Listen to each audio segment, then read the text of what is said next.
roll out the red carpet and get out your acceptance speech because we have your Backstage Pass to Hollywood. Backstage Pass starts now.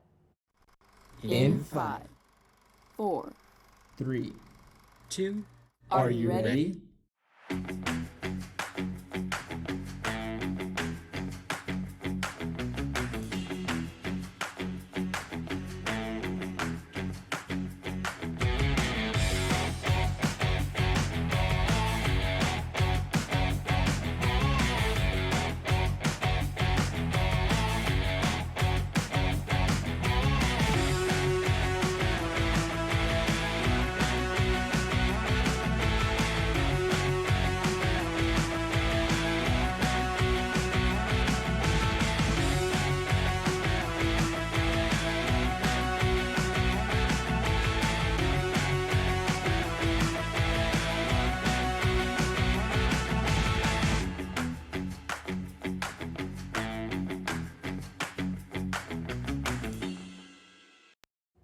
Hey Explorers, welcome back to Backstage Pass, where we give you the scoop on all things entertainment. My name is Lucas Alvin.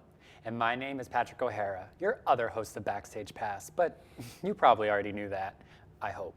Once again, happy February and happy Black History Month. We've got lots to cover today, don't we, Lucas? Between Valentine's Day and the Eagles, it's been not only a busy time for us Backstage Pass hosts, but also for entertainment. So let's get started. Super Bowl 59 took place on February 9th in New Orleans at the Caesars Superdome. The game saw the Philadelphia Eagles defeat the Kansas City Chiefs with the score of 40-22. The game's halftime show featured a controversial performance by rapper Kendrick Lamar. During the performance, Kendrick brought out Grammy Award-winning artist SZA as a special guest. If you've been keeping up with SZA, then I'm sure you've heard all about her comedy film titled One of Those Days with Keke Palmer. The film has been doing exceedingly well in the domestic box office, which is very impressive for a comedy in this day and age. The story, directed by Lawrence Lamont and co-produced by Issa Rae, follows Alyssa and her roommate racing against the clock to avoid eviction after her rent money is stolen by her boyfriend. The two roommates go through some intense ups and downs in their friendship, allowing for more than their homes to be up in the air. On February 11th, the film was released on premium video on-demand platforms just in time for Valentine's Day, making it the second best, biggest digital run of 2025. Know what else was just in time for Valentine's Day? The Eagles Parade, which took place on February 14th. Love was in the air, as well as other things, when fans gathered along Broad Street to celebrate the Super Bowl champions. I was there and can say that the whole experience was such a fun experience. Now, let's go back to Patrick and all his non-Philly Valentine's Day news. This Valentine's Day also saw the release of Marvel's new Captain America: Brave New World. The story follows the events of Avengers Endgame as Sam Wilson, portrayed by Anthony Mackie, as he takes up the title of Captain America. However, in taking on the title, he finds himself in the center of a nefarious global plot that could turn his entire world as he knows it into red. But that's not the only film that dropped just in time for Valentine's Day. The romantic horror slasher Hard Eyes made one thing very clear: stay single and stay safe. The story follows a couple targeted by a masked maniac bloodlusted for death. Starring Olivia Holt and Mason Gooding, you can check out Hard Eyes in a theater near you. Recently, it's been circulating that a reboot of the show Buffy the Vampire Slayer may be in the works. On February 3rd, Variety reported that Hulu was very close to ordering the show's pilot episode. Additionally, they reported that the star of the show, Sarah Michelle Gellar, was in, quote, final talks to once again play the iconic title character, end quote. A few days later, on February 6th, Gellar posted a meme with a picture of Buffy Summers and text that read, "If the apocalypse comes, beat me." On the next slide, she addressed the news, explaining that the conversations over her involvement with the show have occurred. Gellar said, quote, "This has been a long process, and it's not over yet, I promise you. We will only make the show if we know we can do it right," end quote. There's no official word on if the show will be produced, but we will report on any future announcements related to this project. For us music fans, this next story is a total win. Abel Tesfaye, who you may know as The Weeknd, has officially revealed the upcoming trailer for his film titled Hurry Up Tomorrow. Now, for those unfamiliar, this film accompanies his newest album, released January 31st. The film will follow a musician on the verge of a mental breakdown as he's plagued by a nightmare-like odyssey that forces him to unravel the very core of his existence. The film will star Abel Tesfaye himself, alongside actors like Jenna Ortega, Barry Keoghan, and more. The film is set to release May 16th of this year. You can check it out then, but for now, you can check out his album, Hurry Up Tomorrow, on streaming services available everywhere. A few episodes ago, I mentioned the release of the new season for the Netflix original series, Castlevania Nocturne. Since then, I've been able to watch it, so now I'll give you a spoiler-free review of it. I remember having mixed feelings watching season 1 because the narrative just seemed to be a little too slow for my preferences. Now don't get me wrong, the time was still excellently used for establishing a new world, characters, and overall situation, but the payoff to it just didn't really show until this new season. I think the most notable payoff was the instant conflict established between characters, specifically the protagonist, who all suffered some great loss, change, or revelation at the end of season 1. This dynamic left each character with their own demons to battle, both mentally and quite literally. These conflicts also create tension and struggle between the main characters, which made for a really engaging story. I'm also someone who's a huge fan of the games that this series is an adaptation from, which is an interesting place to be when watching the show. I felt like less direct references were in the show compared to the first season, which is fine because I understand that the series doesn't want to be an exact clone of the game's timeline, but still a slight bummer. However, I did think that this season did a great job of portraying the deeper personalities of the characters, which is something that the games can be quite limited in doing. But I'd be lying if I said I wasn't a little scared with how the show introduced some fan favorite characters into the series, because I didn't want them to be changed too much or there to be too much fan service.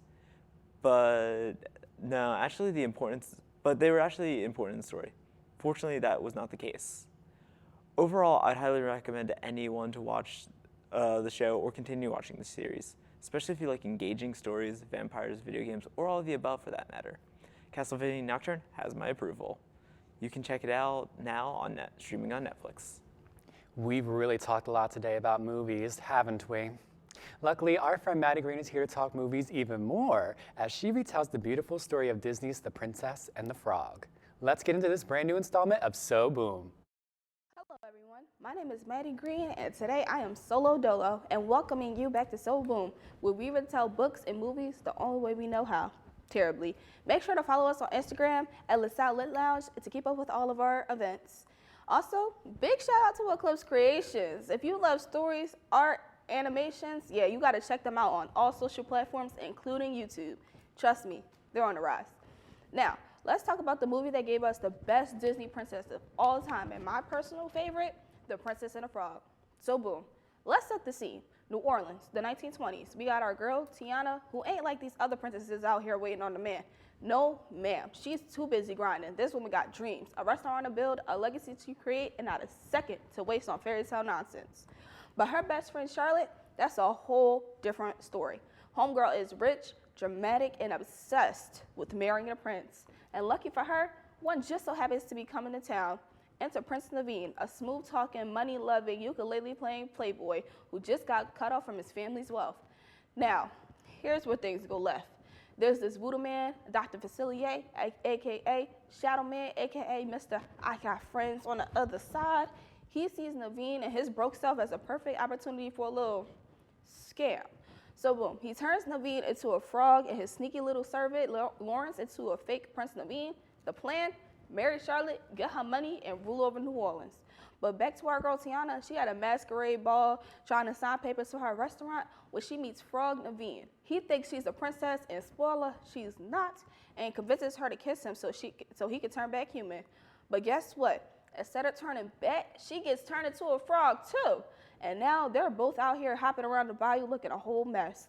So now they gotta find Mama Odie, the bayou's wise old voodoo queen, to fix this disaster. Along the way, they meet Lewis, a jazz-playing alligator with big dreams, and Ray, a firefly in love with a star. It's a whole crew. Naveen starts falling for Tiana, but a little problem, he's a little too charming for his own good. And Tiana, she still lays the focus on her restaurant dream. Fast forward, they finally reach Mama Odie, and she tells them the only way to turn human again is for Naveen to kiss a real princess. And guess what? Charlotte, aka Princess for the Day, is their last hope. But while all of this is happening, Dr. Facilier out here doing everything in his power to stop them. He traps Naveen, tries to manipulate Tiana with a dream offer, and let me tell you, this man's villainy, top tier. But Tiana ain't no fool. She snaps out of it, destroys his magic talisman, and watches as his friends from the other side drag him into the other world. R.I.P. Shadow Man. Now, Naveen and Tiana get to Charlotte just in time, but midway through the kiss attempt, they realize something. They don't even care about being human no more. They love each other as frogs. So Charlotte backs off, W. They stay froggy and get married. But guess what? Because Tiana married a prince, she technically becomes a princess, which means boom, the spell breaks. They turn human again. Tiana gets her restaurant and they live happily ever after. Moral of the story, dreams take hard work. Love can catch you slipping, and never trust a dude who sings about having friends on the other side. And that's the tea on The Princess and the Frog. Thanks so much for watching this installment of So Boom, and make sure to follow us on Instagram at LaSalle Lit Lounge to keep up with us and all of our latest events.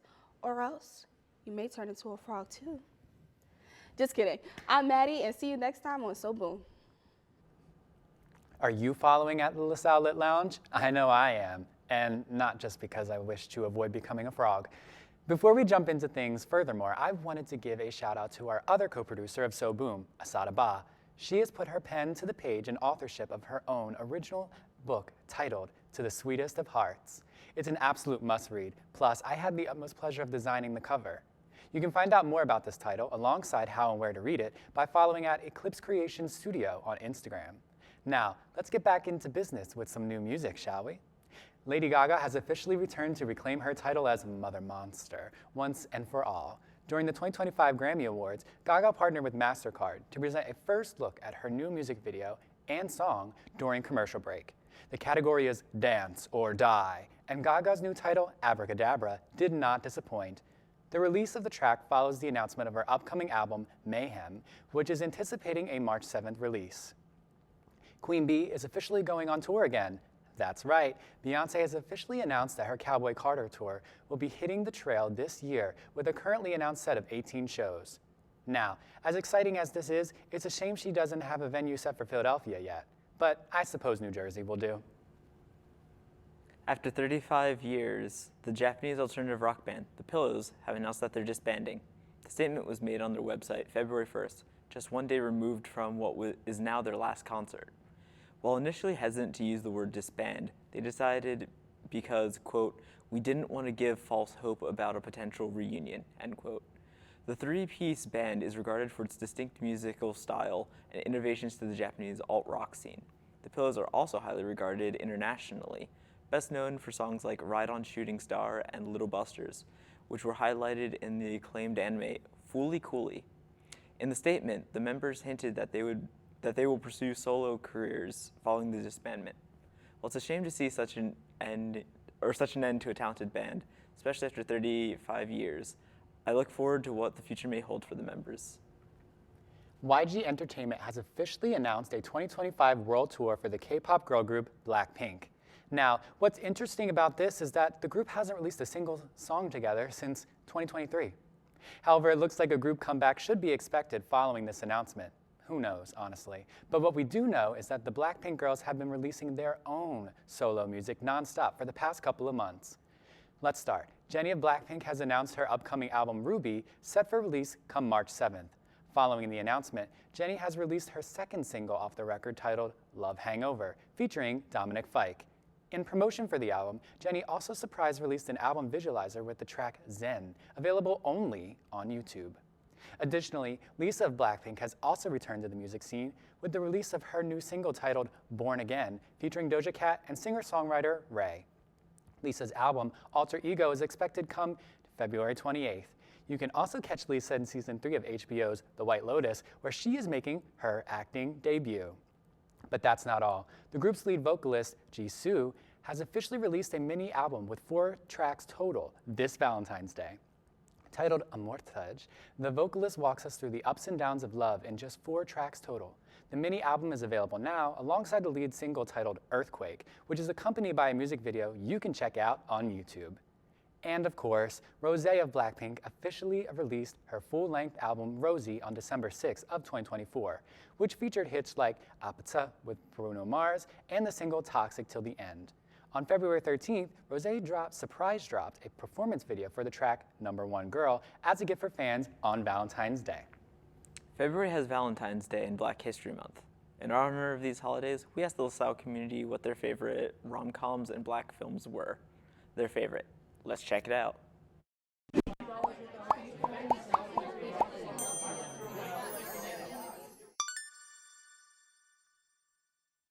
Hi everyone, welcome back to Backstage Pass. I'm Lucas Alvin.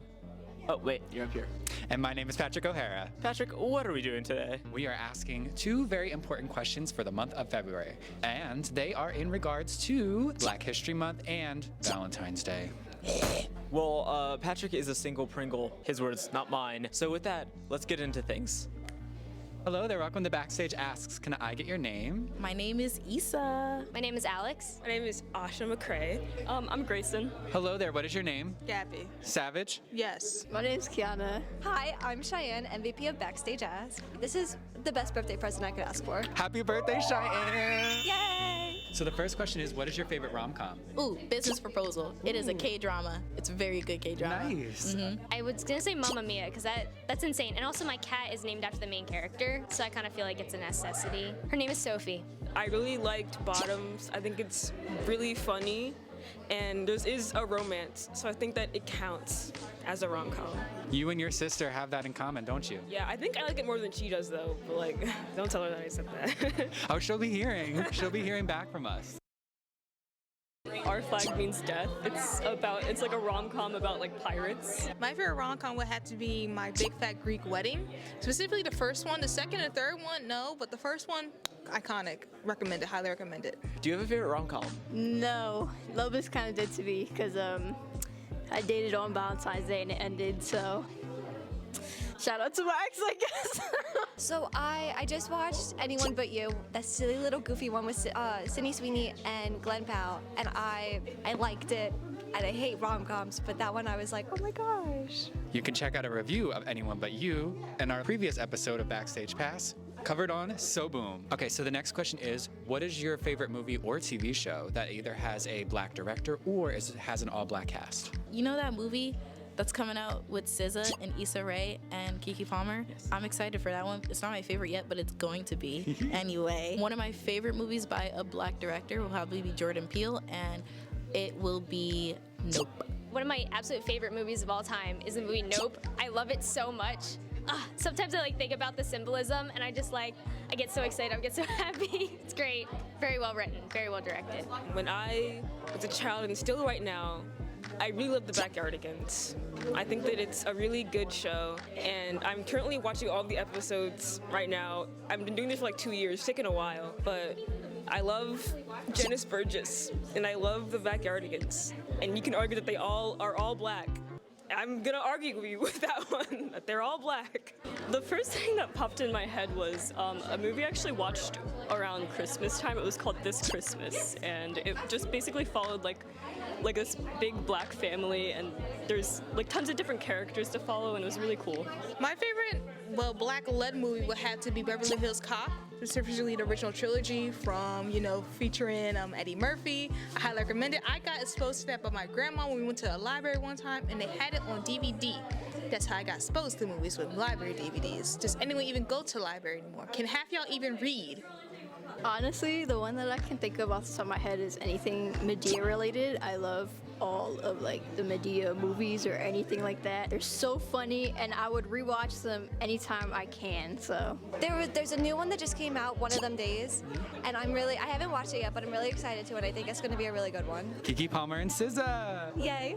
Wow, those are some really good responses. So Patrick, I have to ask, what would your answers be with favorite rom-com and favorite black movie? Well, I don't have a favorite rom-com. I think rom-coms suck. I'm just kidding. I just really don't have one. And in terms of my favorite, black movie, I would say Pose. It's a TV show. It's incredible. It focuses on just a bunch of black transgender people in the 90s, and they're, navigating the AIDS epidemic. And I think it's a very good show to learn from. And it's also very real and raw. The first 2 seasons were incredible. The third one was kind of well, it existed. How about you, Lucas? For me, I'm not the biggest into rom-coms, although in my younger years, I watched a lot of rom-com animes. Check them out, there's some hidden gems in there. As for, I would say a show with an all-black cast, growing up, I watched a lot of syndicated antenna television, most notably the Jamie Foxx show, so I'd probably have to go with that. So with that, let's head back to the studio with, I don't know. And not him. Bye, Bear. Those are some great responses. I'll have to check those out at some point. Now let's cover the other things in entertainment. On February 11th, the tragic passing of Duo was announced on X. Best known as the mascot for the language learning app Duolingo, this green owl was beloved, yet also deeply hated by many for sending people notifications to take their daily language lesson.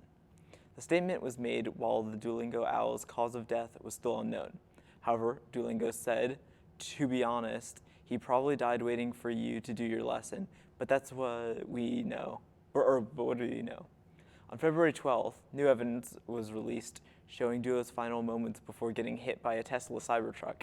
In the update, Duolingo said, quote, "Reward for whoever can identify the driver. Please post any leads on Twitter," end quote. It's worth noting that Duolingo is known for incorporating meme content into its campaigns, and that all information I have just given you should not be taken too seriously, please. Just legally putting that out there to be safe. Anyway, Duo is survived by his other half, Dua Lipa, and many language learners. Stay tuned for more episodes, or stay tuned for future episodes for any more regards to this death. Thank you. February has been quite the interesting month for Kanye West, and honestly, I have no idea where to begin with this one. But on February 1st, a Super Bowl ad for his online store premiered. This store included a $20 t-shirt with a swastika symbol on it. For those unfamiliar, it's a Nazi symbol. On February 7th, West took to the platform X to make many anti-Semitic posts about Jews. One even stating that he is, quote, a Nazi, end quote. This went on for almost half a day, with over 30 posts shared. This led to his account being banned. However, his account was later reinstated, and he deleted the posts containing hate speech. Following this, it was reported that West and wife Bianca Sensory are officially separating, on track for divorce. This news follows both West's anti-Semitic posts and the two showing up to the Grammy Awards, reportedly uninvited. It was also here that Sensory made an almost naked appearance on the red carpet, which allegedly West had pushed for Sensory to make happen. However, it was later reported that the two were not headed for divorce, despite false reports prior. Furthermore, on February 15th, Hollywood fixer Kevin K.B. Blatt took to Instagram stories to reveal a screenshot from an alleged sex tape which West had filmed over a decade ago. Blatt revealed that West had filmed the video with a sex worker in Vegas and that he had worked hard to scrub Ed video or any information regarding it way back when, stating that, quote, "This Jew didn't forget," end quote. Blatt essentially brought the video to light again, and West responded on X with, quote, "That was a fun night, can't wait to see it again," end quote. I miss Kayla. She hasn't appeared in this episode, so let's change that. As Backstage Pass's iconic host talks about her favorite rom-coms and black films. Take it away, Kayla. Hey Explorers, Kayla McRae here, your third Backstage Pass host. We've made it to February, and you know what that means. It's a season of Black excellence and the season of love. I'm talking Black History Month and Valentine's Day. So you just saw our Backstage Asks of the day, and noticed that I wasn't there. I had some business to attend to that day, unfortunately. I know you were dying to hear my picks for my favorite black films and rom-coms, so I'm here to do just that. Here are some of my picks for black rom-coms or romantic movies you should check out. Let's start off with the 1992 film Boomerang, starring Eddie Murphy, Robin Givens, Halle Berry, David Alan Grier, Martin Lawrence, Eartha Kitt, and Grace Jones. Murphy plays Marcus, a successful business executive and womanizer. Falls in love with his new female boss, Jacqueline, played by Givens. He'll soon realize that he'll have his own game handed to him with Jacqueline, as she acts the same way to him as he does with other women. Along the way, we follow the love lives of his friends and coworker, played by Barry, Grier, and Lawrence. This movie was always on TV somewhere when I was younger. Even to this day, it's kind of become a comfort film for me.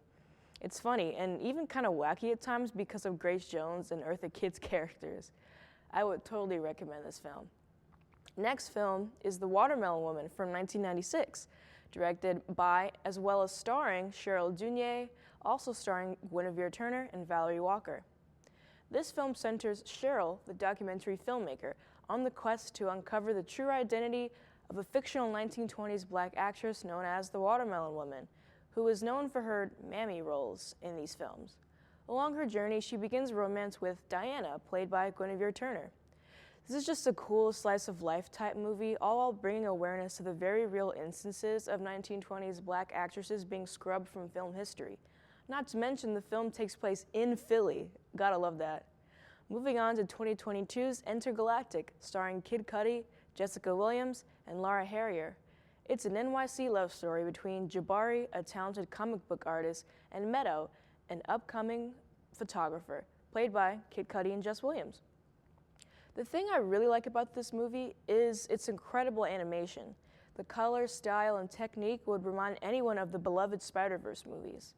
It adds some unique flavor to what could have been a very typical romance film.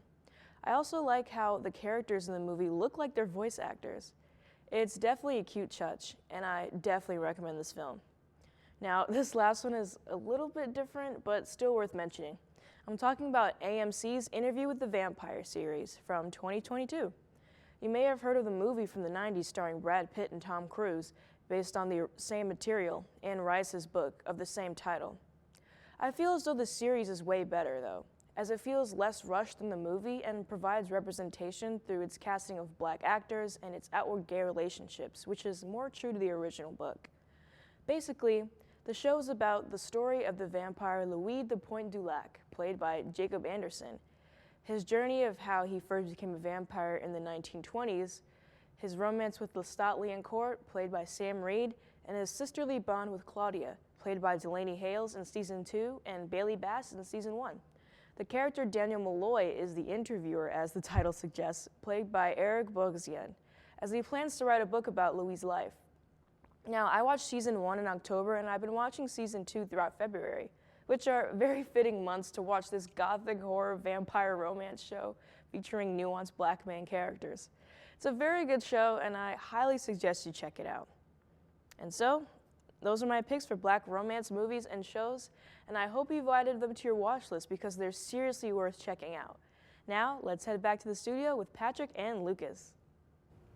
Thanks, Kayla. Just added them to the watch list now. Well, I think our show ends here for today, don't you think? But don't worry, there's a special place you can keep up and connect with us. Social media. Get out your phone and follow us on these various platforms seen on your screen. Give us a follow, leave a comment, and let us know if you have any suggestions. Plus, you can check out this week's segment of Backstage Asks on our Instagram, along with some great behind-the-scenes content. So make sure you're following us. If you don't, Patrick won't be your Valentine. Thank you for an incredible show. I'm Lucas Alvin. And I'm Patrick O'Hara. Thanks for watching from all of us here on Backstage Pass. We'll see you next time.